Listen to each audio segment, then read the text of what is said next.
In this guide, I'm going to be showing you how to play Roblox on an iPhone or iPad using a PS4 controller. This is Miguel from Just Boz, and before we get into this guide, make sure to like the video and subscribe to the channel with all notifications on for more content like this. It really does help out the channel and we'd greatly appreciate it. If you have any questions, just ask them down in the comment section below. I'm going to be doing my best to reply to every single comment down there.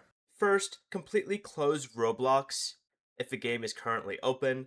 Then go ahead and open the Settings app and select Bluetooth. Make sure Bluetooth is turned on. Next, go ahead and grab your PS4 controller and hold the PlayStation button and the share button at the same time, the share button being the button to the left of the touchpad, and keep holding both buttons until the light bar begins flashing, which means the controller is ready to pair.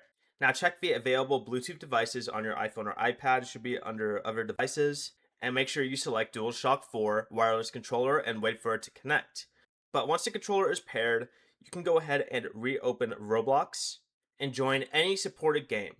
Test the buttons and movement controls to make sure everything is working correctly. Before you leave, remember to like the video and subscribe to the channel with all notifications on for more content like this. It really does help out the channel and we'd greatly appreciate it. And if you did have any questions, just ask them down in the comment section below. I'm going to be doing my best to reply to every single comment down there. Peace.